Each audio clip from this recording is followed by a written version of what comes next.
దేవునికి స్తోత్రం, మహిమ కలుగును గాక.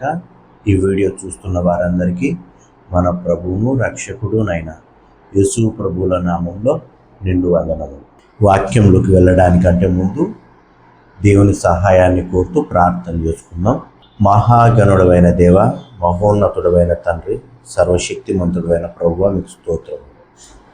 ఆది అంతమైన దేవ మీకు స్తోత్రాలు నాయన. ఈ సమయంలో మేము కూడుకొని మీ మాటలు ధ్యానిస్తుండగా మా ఆలోచనలన్నీ ఇక్కడనే ఉండుటకు సహాయం దయచేయండి. కృప చూపించండి తండ్రి, జ్ఞానమును దయచేయండి తండ్రి. మేము మాట్లాడుకోబోతున్న మాటలన్నింటిలో కేవలం మీ నామానికి మహిమ వచ్చినట్లుగా సహాయం దయచేయండి. మీ హృదయంలో ఉన్న ఆలోచనలను తెలుసుకొని మీ రాజ్యానికి మేము సిద్ధపడుటకు సహాయం దయచేయండి తండ్రి. మీ పైన ఆధారపడుతూ మీకే మహిమ ఘనత ప్రభావములు పొందుకొనమని యేసయ్య పరిశుద్ధమైన నామంలో అడిగి వేడుకొని ప్రార్థిస్తున్నాము తండ్రి. ఆమేన్, ఆమేన్. కొన్ని విషయాలు వాక్యంలో నుండి ధ్యానించినప్పుడు అవి మన ఆత్మీయ జీవితానికి కానీ శారీరక జీవితానికి కానీ ఎంతో ఉపయోగకరమై ఉంటాయి. ఒక వ్యక్తి మనం తప్పు చేశాము, పాపం చేశాము. మనం పాపం చేసినప్పుడు నువ్వు ఇలా పాపం చేశావు, తప్పు చేశావు అని ఎవరైనా నీతో చెబితే నువ్వేమంటావు? మనం ఏమంటాం? నేనా, తప్ప, పాపమా, నువ్వు చూసినావా, అది ఇది అని అట్లా ఇట్లా మాట్లాడతాం. మీరు చేస్తారే, మీరు చేయొచ్చే, వాళ్ళు చేసలేరా, వీళ్ళు చేసలేరా అని మాట్లాడతాం. కొన్ని విషయాలను ఈ సందర్భం మనకు అర్థం కావడానికి వాక్యంలో నుండి ఒకసారి పరిశీలిద్దాం. ఒక వ్యక్తి మన పాపాన్ని మనకు తెలియజేసినప్పుడు మనం ఎలా రియాక్ట్ అవ్వాలి, ఏ విధంగా ప్రతిస్పందించాలి అన్న విషయాలను ఒకసారి వాక్యంలో నుండి పరిశీలిద్దాం. 2వ సమూయేలు గ్రంథము 11వ అధ్యాయములో చూస్తే 2వ వచనం చూద్దాం. దావీదు పడక మీద లేచి రాజనగరి మిద్దె మీద నడుచుచు పైనుండి చూచుచుండగా స్నానము చేయు ఒక స్త్రీ కనబడెను. చాలమా 4వ వచనం. దావీదు దూతల చేత ఆమెను పిలువనంపెను. ఆమె అతని యుద్ధకు రాగా అతడు ఆమెతో శయనించెను. కలిగిన అపవిత్రత పోగొట్టుకొని ఆమె తన ఇంటికి మరలా వచ్చాడు. చాలమా. దావీదు మహారాజు ఒకసారి మిద్దె మీద ఉన్నాడట. మిద్దె పైనుండి చూసినప్పుడు ఒక స్త్రీ స్నానం చేస్తూ కనబడితే ఆమెను ఇంటికి తీసుకొని వచ్చాడు. ఇంటికి తీసుకొని వచ్చి ఆమెతో పాపం చేశాడు. అయిపోయింది. పాపం చేసిన సంగతి ఎవరికి తెలియకుండా మేనేజ్ చేశాడు. గుట్టు రట్టు కాకుండా, ఎవరికి కనబడకుండా లోపలనే మేనేజ్ చేయడానికి ట్రై చేశాడు. అయితే భూమి యొక్క ఆకాశములను సృజించిన దేవుడు ఉన్నాడు కదా, ఆయన ఎక్కడున్నాడు? పైన ఉన్నాడు. పరలోకమందు ఈ విషయాన్ని దావీదును దేవుడు పరిశీలించి చూశాడు. చూచి 12వ అధ్యాయం 1వ వచనం చూద్దాం. కావున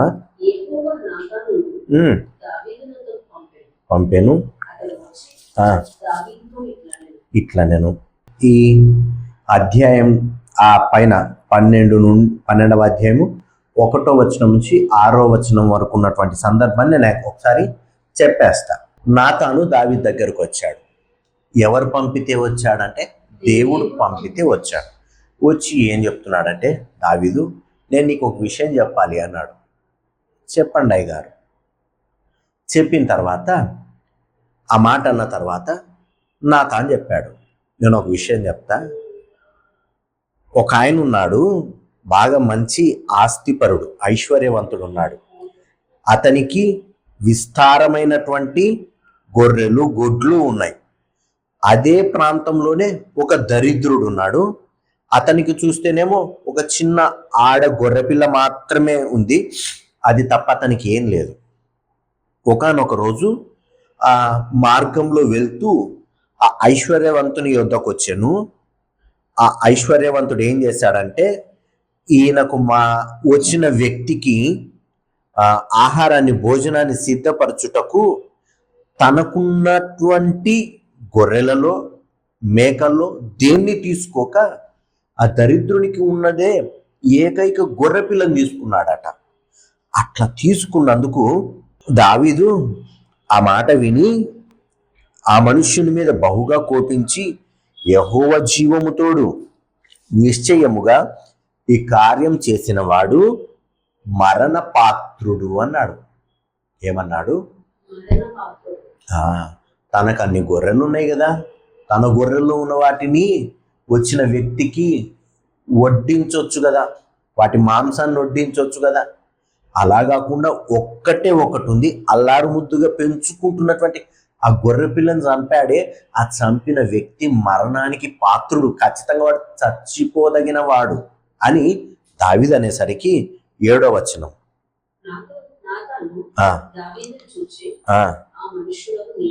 చాలు, ఇంతగా రియాక్ట్ అవుతున్నావు కదా దావీదు, అలా చంపింది ఎవరో తెలుసా? నువ్వే అంటాడు. అప్పుడు దావీదుకి సీన్ అర్థమైపోతుంది. ఓహో, దేవుడు నాతానుకు చెప్పి పంపాడు, నా కథలన్నీ దేవుడు చూశాడు, అర్థమైపోయింది అని చెప్పి ఏం చేసినాడంటే దావీదు 13వ వచనం చూస్తే,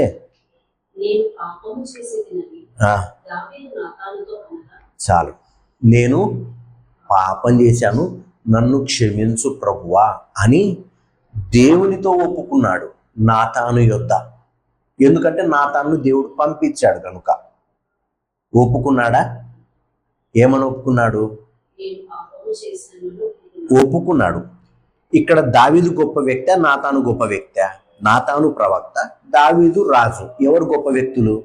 మొదటి రాజుల గ్రంథము 1వ అధ్యాయము 21వ వచనం.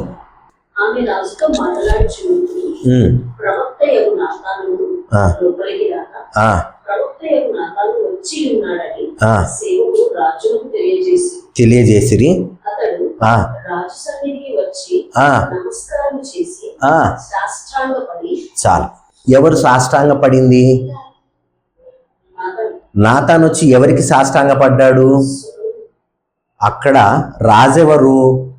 దావీదు, ఇంకా చనిపోలేదు కదా. ఈ రాజుకు ఎవరు సాష్టాంగ పడ్డారు? దావీదు వయసులో చాలా పెద్ద వ్యక్తి.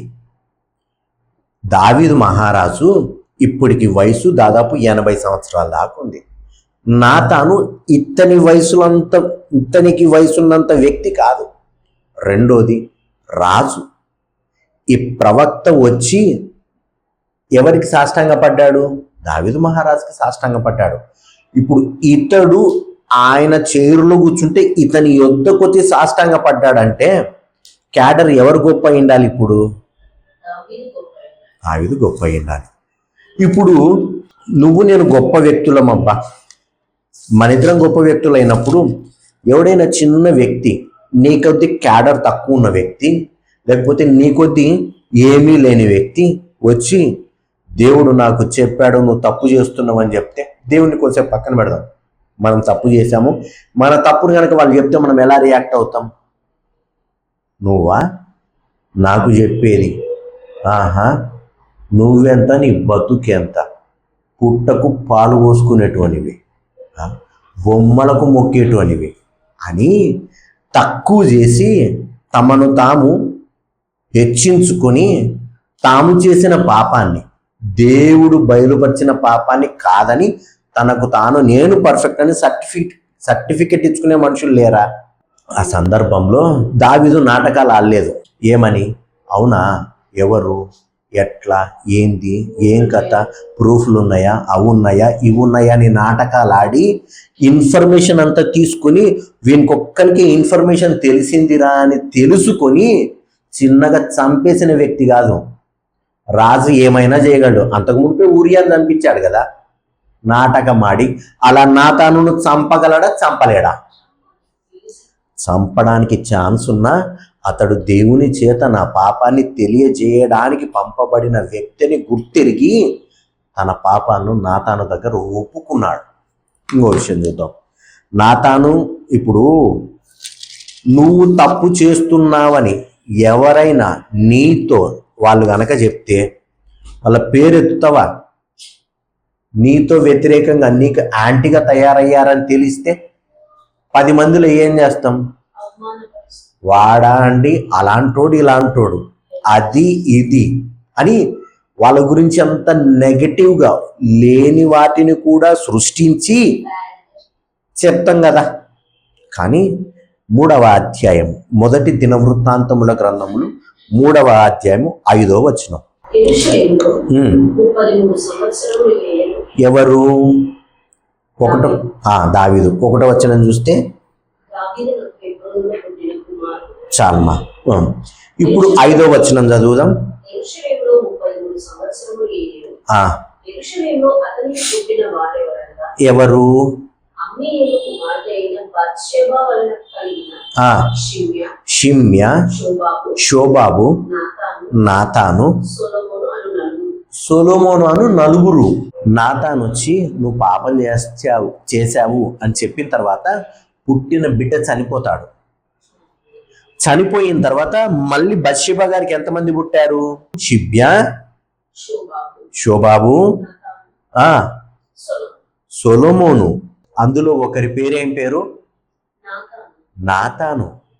పాపము, తన పాపాన్ని బయలుపరిచి వ్యక్తి పేరు తన కొడుకు పెట్టుకున్నాడు నాతాను అని.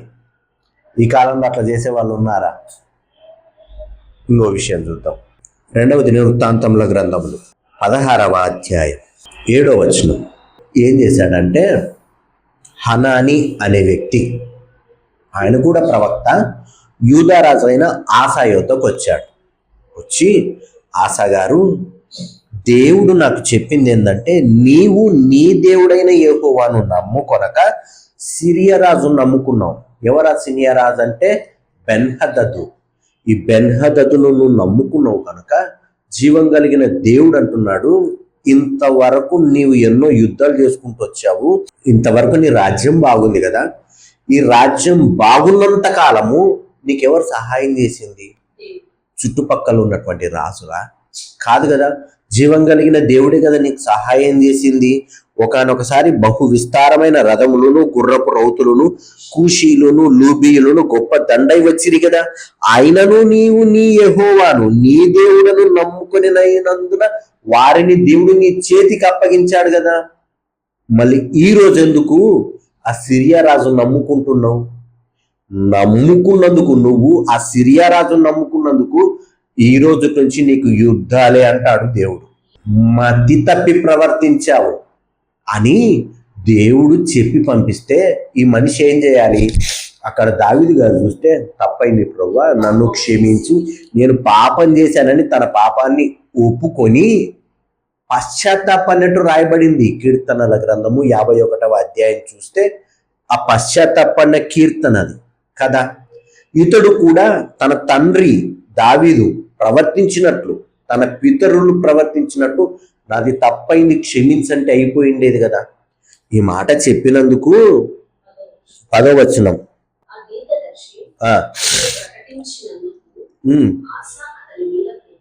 కోపగించి రౌద్రము చూపి ఏం చేశాడంట?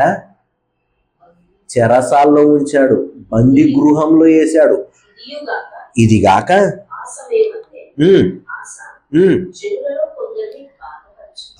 చాలా చెప్పిన ఇన్ఫర్మేషన్ దగ్గరికి వచ్చినప్పుడు తాను తప్పు చేశానని గ్రహించాక తనను తాను ఏం చేశాడంటే, నేను ఈ మనిషి ముందు తలంగడం ఏంది, నేను చేసేది కరెక్టే, నేను చేసేది పర్ఫెక్టు అన్న ఉద్దేశంతో హనాని అన్న వ్యక్తిని ఏం చేశాడంటే కోపగించి రౌద్రము చూపి చెరసాల్లో వేశాడంట. వేసినందుకు జీవం కలిగిన దేవుని దృష్టిలో ఆశ ఆ కాలం వరకు మంచిగా బ్రతికినను తర్వాత చెడ్డరాజుగా అభివర్ణించడం జరిగింది. 12వ వచనంలో చూస్తే ఆశ తన ఏలుబడి యందు 39వ సంవత్సరమున పాదములను జబ్బు పుట్టి తాను బహు బాధపడినను దాని విషయంలో అతడు యెహోవా యొద్ద విచారణ చేయక వైద్యులను పట్టుకొనెను. కాళ్ళల్లో జబ్బు పుట్టి చనిపోయాడు. కారణం దేవుణ్ణి ఆశ్రయించకపోవడం. దేవుడు తన పాపాన్ని తెలియజేయడానికి ఒక వ్యక్తిని పంపితే అతన్ని గనక వ్యతిరేకించాడంటే అర్థం ఏమంటే పంపిన వ్యక్తిని వ్యతిరేకించినట్టు, జీవం కలిగిన దేవుణ్ణే వ్యతిరేకించినట్టు. ఆత్మీయ జీవితంలో ఒక విషయాన్ని గుర్తుపెట్టుకుందాం. ఎప్పుడైనా మన పాపాన్ని, మనం చేసిన తప్పులను ఒక వ్యక్తి చెబుతూ ఉన్నప్పుడు దేవానికి స్తోత్రం అనడం యోగ్యమైన పని. దేవుడు నిన్ను నన్ను పంపించి మన ఆత్మీయ జీవితంలో ఆ తప్పులను తీసివేయడానికి కావాలనే మనుషులను పంపుతాడు.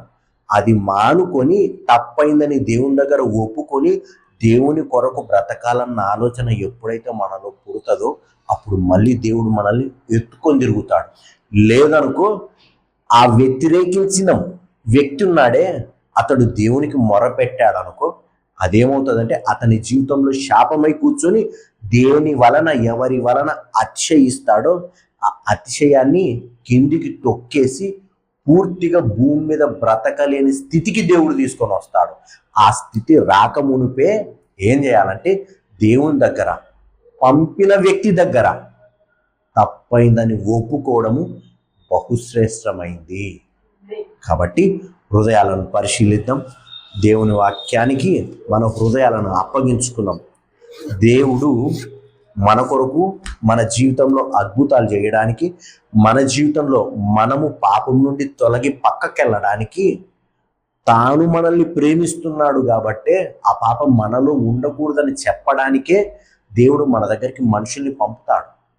పంపినప్పుడు ఆ పాపాన్ని తెలుసుకున్న మనమేమో కిందున్న వ్యక్తిని బట్టి కాదు, నువ్వెంత, నీ బతుకెంత, నీ క్యాస్ట్ ఏంది, నీ కులమేంది, నీ ఆస్తిపాస్తులు ఎంత, నేను బ్యాప్టిజం ఇస్తే నువ్వు బతికినోనివి, ఇలాంటి మాటలు కాకుండా ప్రవ్వా నీకు స్తోత్రం, నేను ఈ విషయంలో తప్పు చేశాను, నన్ను క్షమించు ప్రవ్వా అని కనుక దేవునికి మనల్ని మనం అప్పగించుకుంటే అప్పుడు దేవుడు మళ్ళీ మనకున్న దాన్ని తిరిగి మళ్ళీ మనకిచ్చి మనల్ని ఎత్తుకొని తిరుగుతాడు. లేకపోతే దేవుని దృష్టిలో చెడ్డవారం అవ్వాల్సి వస్తుంది. హృదయాలను పరిశీలన చేసుకుందాం, ప్రార్థన చేసుకుందాం.